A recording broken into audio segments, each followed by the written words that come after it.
বরিশাল বিভাগের একটি আসন নিয়ে কথা বলতে চাচ্ছি।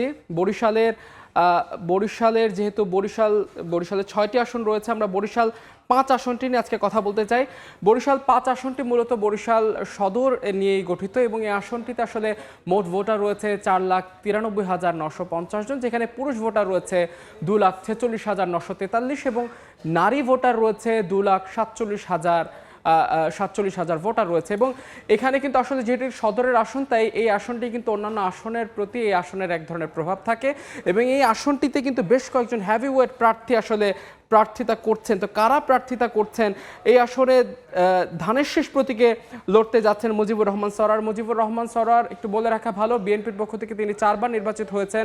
91, 98, 2001 এবং 2008 সালে তিনি নির্বাচিত হয়েছেন। সিটি কর্পোরেশনের মেয়র হয়েছিলেন তিনি, একই সঙ্গে জাতীয় সংসদের হুইপ ছিলেন তিনি আসনটিতে আসলে লড়বেন এবং তার সাথে টেক্কা দেওয়ার জন্য জামাতের পক্ষ থেকে দাঁড়াচ্ছেন মোজাজ্জম হোসেন জামাল। তিনি কিন্তু জামাতের আসলে সহকারী সেক্রেটারি জেনারেল হিসেবে দায়িত্ব পালন করছেন এবং তাদের সঙ্গে আসলে লড়বেন বাসদের প্রার্থী ডাক্তার মনীষা চক্রবর্তী এবং এনসিপির নুরুল হুদা চৌধুরী। তিনি আসলে এনসিপির কোনো পদে নেই, কিন্তু তিনি মেঘনা পেট্রোলিয়ামের অবসরপ্রাপ্ত মহাব্যবস্থাপক হিসেবে দায়িত্ব পালন করছেন।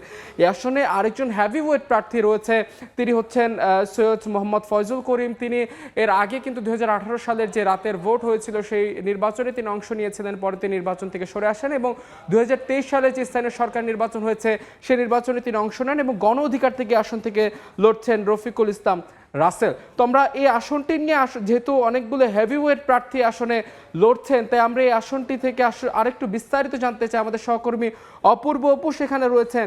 অপু, আসলে বরিশাল 4 আসনটিতে 5 আসনটিতে তো অনেকগুলো হেভিওয়েট প্রার্থী লড়ছেন, তো আসলে জনগণ কাদের প্রতি জোয়ার যাইছে, কি সেখানকার সার্বিক অবস্থা একটু আমাদের জানাবেন।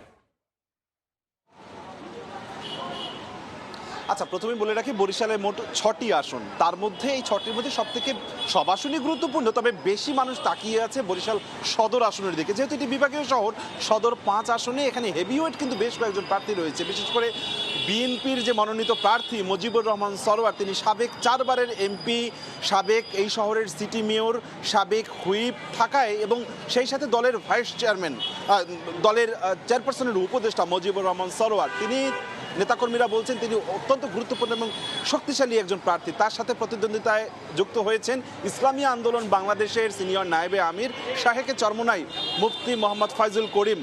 তিনিও, তার বাড়ি যেহেতু বরিশাল সদরের উপজেলার মধ্যেই চরমোনাইয়ে, ফলে তিনি এখানে কিন্তু একটি হাড্ডাহাড্ডি লড়াইয়ের ঘোষণা দিয়েছেন। এখানে জামায়াতে ইসলামীর আরও একজন প্রার্থী রয়েছেন, অ্যাডভোকেট মোয়াজ্জেম হোসেন হেলাল। তিনি সেই সাথে দলের সহকারী সেক্রেটারি জেনারেল, তিনিও জামায়াতের হয়ে এই সদর আসনে প্রতিদ্বন্দ্বিতা করছেন। আরেকটি পরিচিত মুখ রয়েছে মনীষা চক্রবর্তী। মনীষা চক্রবর্তী বিগত দিনে এখানে শ্রমিক আন্দোলনের সাথে অনেক বেশি পরিচিত মুখ।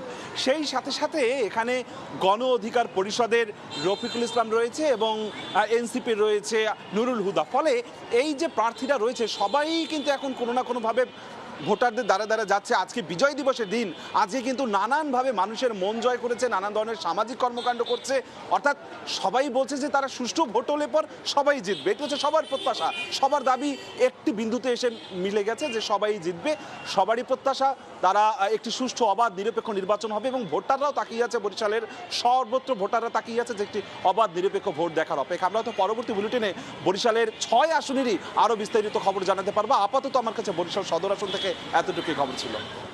অপূর্ববাবু, অসংখ্য ধন্যবাদ। বরিশাল 5 আসন থেকে অপূর্ববাবু যেমনটি জানাচ্ছিলেন, আসলে সেখানে বেশ কয়েকজন হ্যাভিওয়েট প্রার্থী রয়েছেন। এর জন্য বিজয়ের এই দিনেও কিন্তু আজকে সরগরম রয়েছে সেখানকার নির্বাচনী মাঠ।